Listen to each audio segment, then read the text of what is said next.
Hey everyone, this is Mike, and today we are going to be talking about what I achieved in 2020, what I could have done better, and what my goals are for 2021. Before we get into the show though, today a big thank you to today's sponsor, which is Gusto. If you haven't already, go to gusto.com/bootcamp. Try out their software completely free for 90 days. You can do all your payroll needs and benefits for your employees. Check it out today. Go to gusto.com/bootcamp.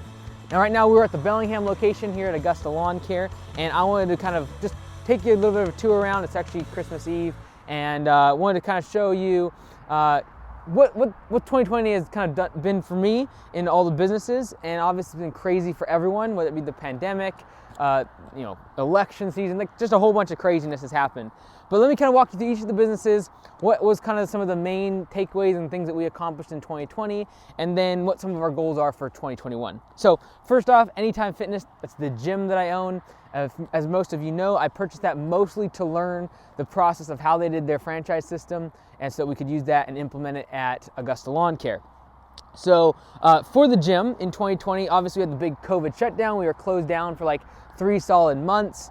It was horrible, but honestly, I learned a lot in terms of just like pivoting and changing and adapting to a new environment, right? So obviously when COVID struck, we had to go virtual with all our clients. We had to shut down billing. It was kind of like a legal thing at the beginning. And so, I've never dug through bills, like, legal bills in terms of like what comes down from Congress so in depth. And so it really forced me to really dig deep into some more complex legal matters that I hadn't really dug into before, and seeing entity structures and how insurance really works and a whole bunch of stuff like that. It was really, really interesting, and getting to meet so many different landscapers and gym owners throughout that time when, especially March, April, everyone was shutting down. Everyone was just like absolutely freaking out in the gym industry.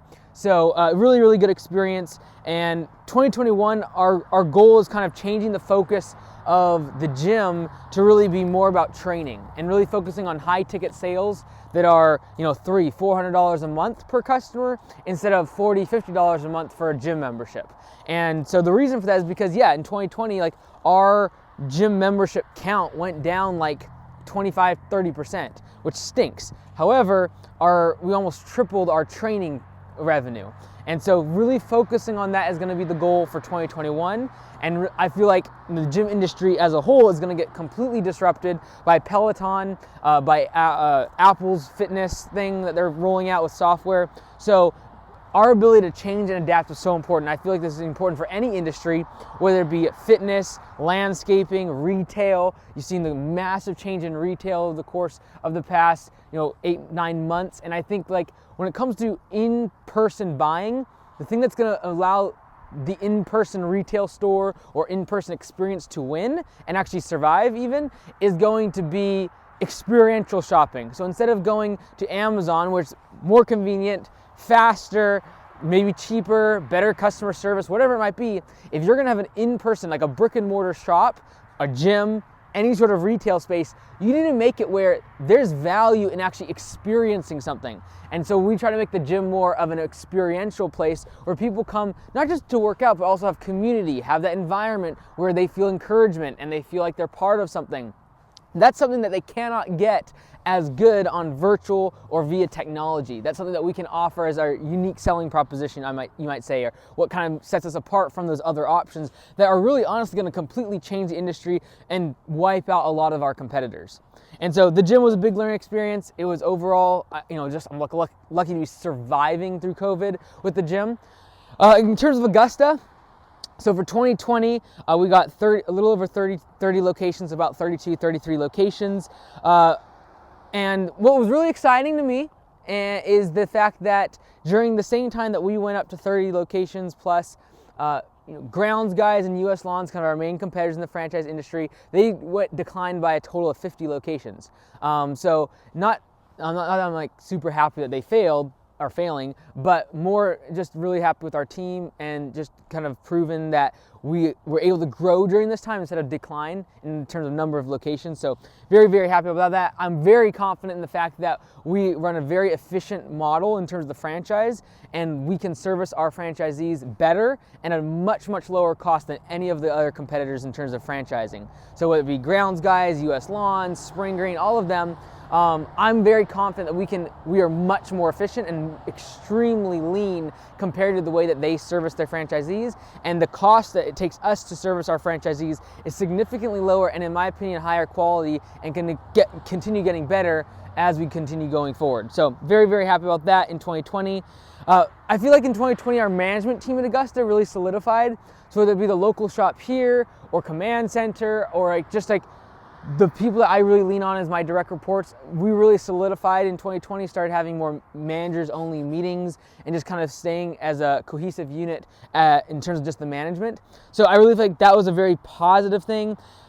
I learned in 2020 just how much work it is to be a franchisor and take care of the franchisees. If we're really going to service them, if we're really going to care about them, if we're really going to care about them and their businesses and their customers, it's a lot of work. And so, especially because it's such a lean model that we're using at Augusta to service the franchisees, a lot of that, so the first 25, 30, 40, 50 franchisees will fall on me. So when a franchisee is going through a tough time, I'm going through a tough time. When they're going through a divorce, I'm going through, it's tough. When they are struggling financially, I feel that same pain. And so that's something that is definitely the hardest part probably of being a franchisor and really caring about the success of the franchisees, just how much their success and where they're at in life is going to affect me. And so a lot of work, but very much worth it. I feel like in 2020, some of the things even locally in the shop that we've implemented in terms of profit sharing, changing P4P up, improving the software of P4P version 3 is going to be rolling out here pretty soon for the franchisees. Those were all big positives in 2020. A couple other things.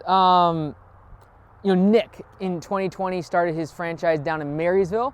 So he used to be an employee here at the shop here, and for about a year and a half, and very proud of him to be able to start his location down there. And we started what we call the 3F program, which is the franchise fee forgiveness program for employees that work 2 years or more at an Augusta location. And that's not just our location, it's any of our franchisees. So just trying to inherently put that in within the culture of the company, where someone from the ground up can build their career and go from just starting out mowing a lawn to really owning their own business within a couple years. And then giving them the education, the learning, the know-how in that process of the couple years through open book management, P4P, sharing the numbers, educating them on business and marketing, things like that. And so they actually know how to run a business after those 2 years. So that was very, kind of a proud moment for me in 2020, is Nick opening his franchise. In 2021, our goal for Augusta, kind of our stretch goal is 90 locations that I want to get to. That literally means we have to sell more than one a week. So we'll see how that pans out. I know it's a bit of a stretch goal, especially just financially be able to make sure that we keep it solidified. But I'm very confident we can get to it in 2021. That is the goal. It's kind of the main goal. We're starting 3 more corporately owned locations. And so this is definitely going to stress test the systems because, in the past, we've had 2 corporately owned locations. And I've never opened 3 corporately owned locations in 1 year. But that's what we're going to do over the next few months, is open 3 more corporately owned locations across the country, not in this state, not within driving distance, all very far away where I have to rely on the systems only, and the managers have to rely on the system. We're going to constantly be opening up corporately owned locations, a couple each year at least, just to stay fresh and sharp in terms of marketing and what it's like to open up a new location, because you're going to market differently, you're going to have a whole different mindset, and so we've got to stay fresh for our franchisees as they join the system, knowing that we actually know what we're talking about because we are opening up new locations fairly consistently. So we're going to be opening up 3 corporately owned locations across the country, and again, there is no me showing up and helping them. If a general manager is struggling, they're going to struggle like a franchisee would. They have to own that themselves, and they're going to rely 100% on command center for so much of their admin, office work, just the same way we've done in Mount Vernon. We're trying to replicate that 3 more times over the next few months. Again, stress testing the systems that we've implemented at the franchise, where we can really refine those and help the franchisees so that they can start a 2nd, 3rd, 4th, 5th location down the road, which they will be wanting to do in 3 to 5 years. So definitely something that we're trying to figure out, make sure we nailed everything down in terms of how you pay a general manager, how you support them, what do they need in addition to what the franchise can offer them if a franchisee was to go off, start a 2nd or 3rd location. So that's going to be a lot of work. Really looking forward to it though. And really at the end of the day, in 2021, I think the biggest thing for Augusta is going to be the software, honestly. And this is something that we're talking a lot, quite extensively with the franchisees at the conference that we have specifically for them in January. And that is, software is going to be our unique, our unique selling proposition, or like our unique advantage, our unfair advantage really at Augusta. Because we have everyone together, we're using the same systems, we're using the same business model. As we refine those, we're able to create software that does so many more things than any other landscaping company can do in their local market. So I really feel like software is going to be our unfair advantage, and in 2021, that's going to start becoming pretty evident. I think it's going to be about 2 to 3 years from now, probably 3 years, when people look at Augusta and be like, literally it's unfair, like you have an unfair advantage, you cannot do this without being part of Augusta.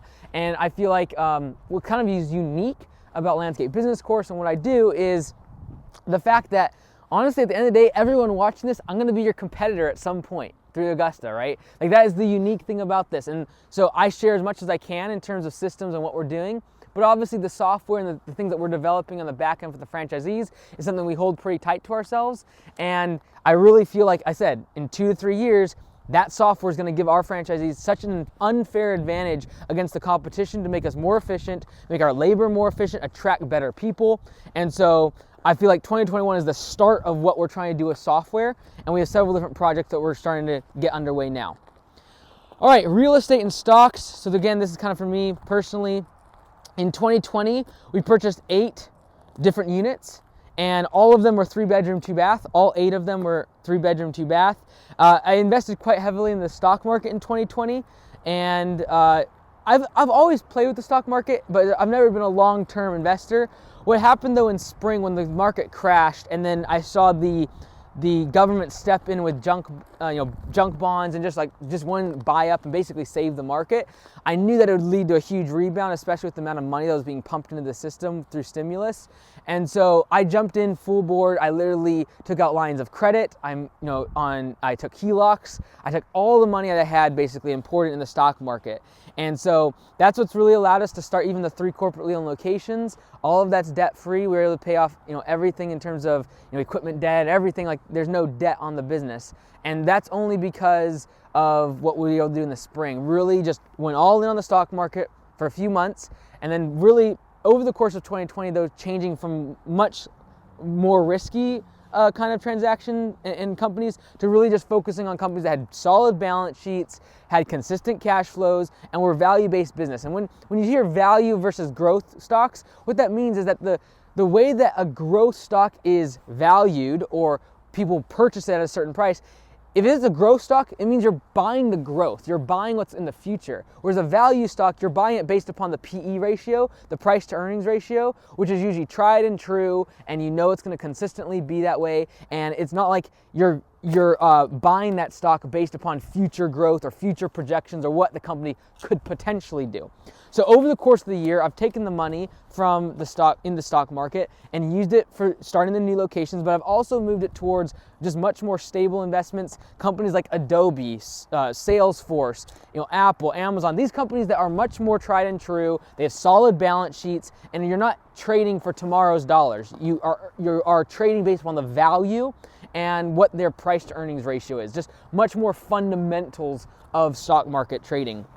And so, in 2020, again, real estate, stock, stuff like that, I learned so much about stock market, about valuating companies. And honestly, I feel like I kind of tapped into some of the stuff I learned in my MBA for the first time in a long time, because when you start talking about like a DCF, like discounted cash flows, and evaluating what a company on the stock market is really worth, and really having an opinion that's educated and based upon something, I actually felt like I used some of the stuff from my MBA. So shout out to regular high school or higher education, I guess.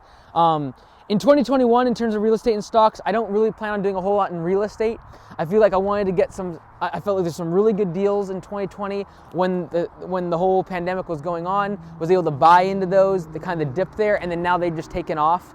And so I don't plan on buying a whole lot more real estate. I do plan on investing more into locations for Augusta. The corporately owned locations, I feel like we can make those very profitable within 3 to 6 months and then really recoup all of my money within 12 months. And so I feel like that's the best investment. I very much believe in the systems that we're doing, and I feel like I got to put my money where my mouth is. Like if I feel like Augusta is the best investment for everyone watching this or for any landscaper, I'm going to put my money where my mouth is, and that is I'm going to put my investing dollars into opening more locations. And so that's what my plan is for 2021, is not necessarily buying more real estate. I'll continue to invest every dollar in terms of cash into the stock market, because I feel like there are companies that still have value. I still feel like that we're on the precipice and kind of like the start of a massive uptick in terms of technology, and I feel like the pandemic has just accelerated that. Obviously, I'll be much more conservative. I won't be buying the airlines. I won't be buying the cruise lines and recovery stocks. Like those are going to be very volatile. Those are going to be up and down, and based upon what the vaccine does and all the rest of it. I'm going to be focused more on investing my money into more blue chip companies, solid profit margins, solid balance sheets, and companies that if we did hit some massive decline in the stock market, they might go down 20, 30%, but they won't go down 90, 95%. And so my goal for 2021 in terms of returns in the stock market is 20, and that's higher obviously than like an index fund. But in 2020, like the returns are literally for this year have been like 80, 90%. But again, it's been a trader's market. It's been a market where you can put money in and grow very, very quickly. There's been companies that have IPO'd and just skyrocketed. So it's not every day. Like I don't expect 80, 90% next year in terms of returns. In terms of content, so that was real estate and stocks, stuff like that. In terms of content in 2020, I was able to get Josh full time in July, and that was something we've been looking forward to the past year and a half. Really appreciate him really taking us to the next level in terms of just the value of the content and the consistency of the content. Now he posts pretty much every single day on YouTube, pretty consistently on Facebook and things like that, Instagram. And so we've been much more consistent on YouTube. I really like that platform. I like the audience there, and I want to grow there especially. And so having him on board has been great in 2020, being more consistent with our media. Since he's joined, we've almost doubled or more than doubled our subscriber count even in the past 5-6 months. So I really hope that we can get to 50,000 subscribers in 2021. That's kind of my goal for the media side of things.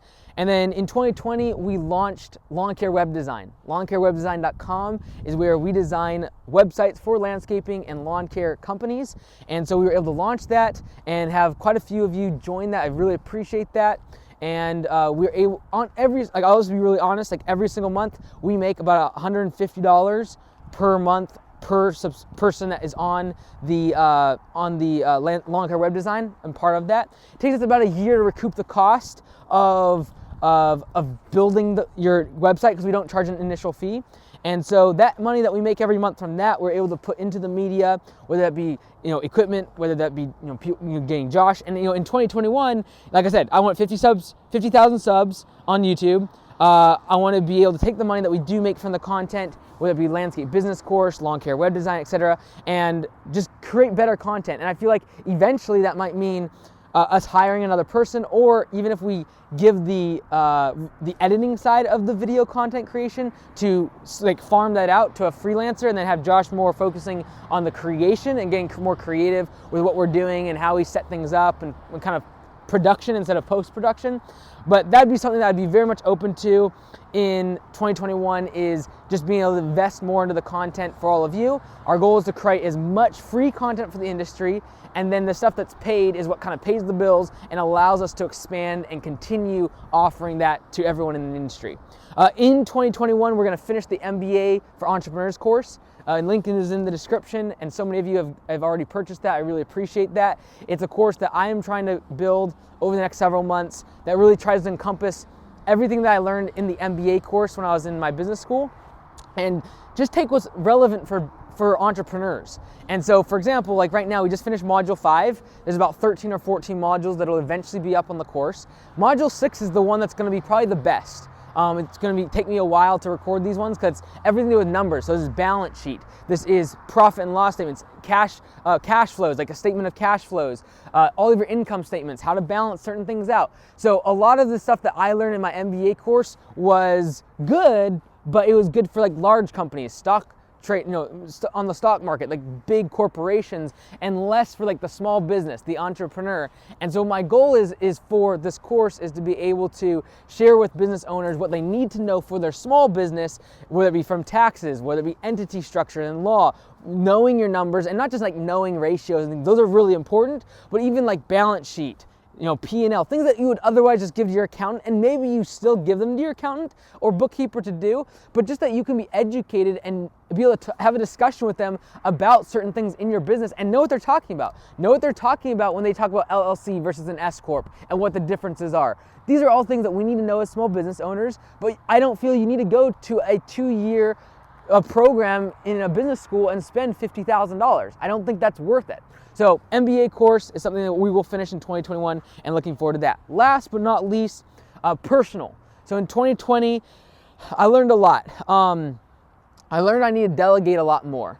I have a lot of things going on. We've grown so much at Augusta, and I need to learn, and I'm trying to learn more and more how to delegate and just almost relegate, which is like just completely let it go and not even worry about it. And so when you're first starting out, and you want things to be perfect, you can kind of have your hands in everything, but I'm learning that I have to delegate more and more and more and literally work less, which means like I need to like not be working. I need to be focusing on strategy and thinking about bigger concepts. And I know that sounds like highfalutin, whatever, but like that's going to be the best ROI for me, for the business, and more importantly for the franchisee owners at Augusta, is me thinking about strategically where the business can go, thinking about ways to improve the systems in the business. And so me being a delegate is going to be very important, and it's something that I've had to learn over 2020 when, as the business has grown, I've literally had to say like, look, I'm not even going to look at this part of the business. I'm going to leave it to so-and-so, and they're going to take it and run with it, and just having confidence in that. I've learned that. I've learned that speed beats strategy 90% of the time. 90% of the time, doing things fast is better than trying to get it perfect. Trying to make it just exactly right and fine-tuning it and then making a decision. 90% of the time, there's the 10% of the time where you can make damage by going too fast, but 90% of the time, it is better that you just get things done and just are fast about it and make a decision. Make a decision instead of the decision that you're trying to wait for that's perfect. I truly believe the thing that has allowed us to grow so fast is one of the reasons is, the one little thing that I do well is I probably get done 2 to 3 times as much as most people would do in an hour. Not in a day, but like in an hour. Like what can you get done in an hour? And like the time blocking and the scheduling video we made a few weeks ago is really, really important. We'll actually link it up here in the description because like it's that important to be able to get so much done in a short amount of time. And so in 2020, I learned just that speed beats strategy 90% of the time. I also learned in 2020 that risk is rewarded in America. If you looked at the bailout or, the stimulus that came in March and is, now in progress and in flux here in January, or December, January. If you look at who's being bailed out, it is people that own real estate, it's people that own stocks, and it's people that have invested in their business. All right? Yes, people that were employees, they did get a stimulus check, a whopping $1,200. What was given to investors? Free mortgages for up to 12 months. What was given to people who invest in the stock market? An incredible bailout package that has led to incredible stock returns in possibly the worst year economically for our country ever.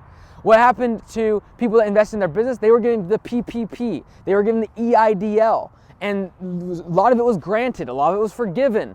This is why it is so important in America to take risks. It is the place of opportunity where you want to get away from a W-2, switch to a 1099, and eventually become your business owner. Whether that be in the form of investments like stocks, investments in real estate, investments in your business, that's who is rewarded in America. And whether it is right, whether it is moral or ethical, I'm not debating any of that. I'm debating the fact that in 2020, you look at who was bailed out and who won in 2020, it was corporations, it was people that was investing their money. And so I feel like more and more, the safer you are playing your game in terms of business, you're actually opening yourself up to more risk. The people who played really, really small in 2020, they're the small businesses that went out. The big companies, corporations, ones that had lots of employees, lots of risk, lots of expansion, they're the ones who dominated in 2020. The Lowe's and the Home Depot literally took off while they left hundreds and thousands of small hardware stores in small town America to waste and that closed up their shop. Is that bad? Is that horrible? Yeah, you could argue that. You can make that point. But at the end of the day, someone took the risk to grow big. Someone took the risk to invest and continue to grow the business and hire more people and make bigger stores. And that's what was rewarded in 2020 in America. And the ones that were played conservative, that played, counted their pennies, that were staying small and thinking small, they lost in 2020. So that's something that I learned. In 2021, personal kind of goals, things that I want to do. Okay, some of these are really, really don't seem very significant, and they're not really have much to do with business because it's personal.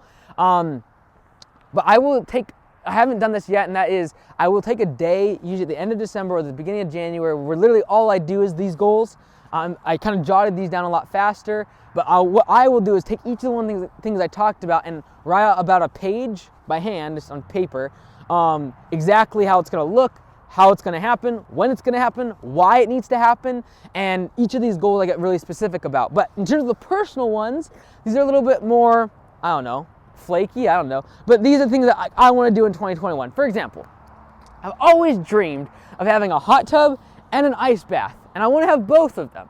I feel like I would feel incredible if I could do that every single day, and I feel like it would improve my efficiency.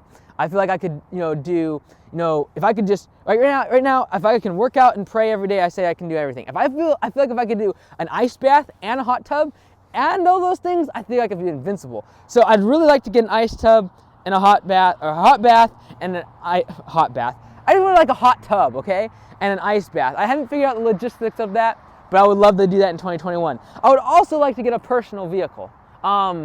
Probably towards the end of 2021. I was gonna get it this winter, but I wanted to invest in the 3 locations that we're getting. But I've drove an Augusta vehicle for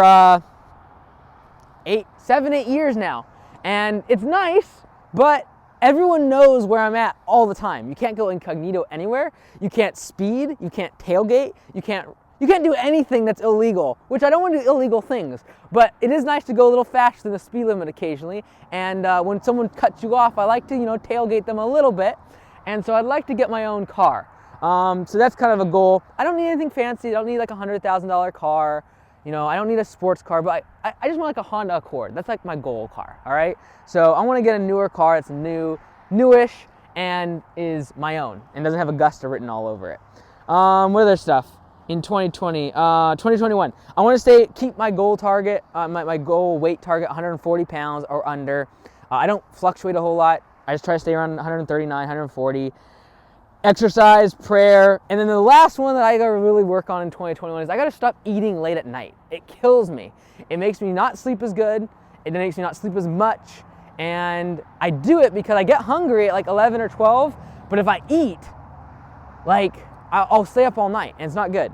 So I'm trying to improve in that area, and I'm sure I'll get better goals in terms of personal when I take a day off, but those are what I come up with now. So I hope that is helpful. I think there's a great time at the end of the year to kind of look back at 2020. What did I learn? Where can I improve? And then 2021, what are my goals? Where am I going? How am I going to get there? One of the things I didn't talk about today is how I'm going to get there. The reason I didn't is because it would take me 3 or 4 hours to go through each of these and be like, how are we going to get to 90 locations at Augusta? How are we going to change the business model at the gym? How are we going to accomplish the software advantage that I feel like we can do? That's a long conversation, but I feel like at least you need to distinguish and find out and really describe what goals you have for 2021. Some people call them New Year's resolutions. That has a bad connotation. They don't usually work out. I own a gym, so I know New Year's resolutions and how they don't really work at all. However, when it comes to goals, I feel like the end of the year and the start of a new year is a great time to think about where you're at, where you're going, and how you're going to get there. So hopefully something today that I said was inspiring, but more importantly, I want to inspire you to go do your own goals for 2021. What are you going to accomplish? How are you going to get there? And I have so many plans for 2021, and so many of you are part of them, whether it be our local team, command center, and what we're trying to do in 2021 is going to be amazing there for the franchisees, whether it be the franchise owners, whether it be those of you who have just listened to the content, landscape business course members, lawn care web design members, all of you have been part of the goals, and that's why I wanted to share these today. I know it's been a little bit lengthy, but hopefully it was inspiring to you, and hopefully you get to see kind of behind the scenes of as I do grow and develop the companies, and me personally as I learn and become a better business owner, a better leader. I appreciate all of your support in 2020. I look forward to what 2021 has in store. It can't get any worse than 2020, and if you've had a bad year, if it's been really tough, it's been difficult, and you haven't seen successes and just massive growth or anything like that, don't be down, don't be discouraged. You have a whole lot more time. 2021, you could literally, a couple months, you could flip everything that was negative in 2020 to become one of your best years ever in 2021. I look forward to joining you, and I hope you join along with that journey here at Augusta and all the other companies. Thank you so much. We'll see you in the next one.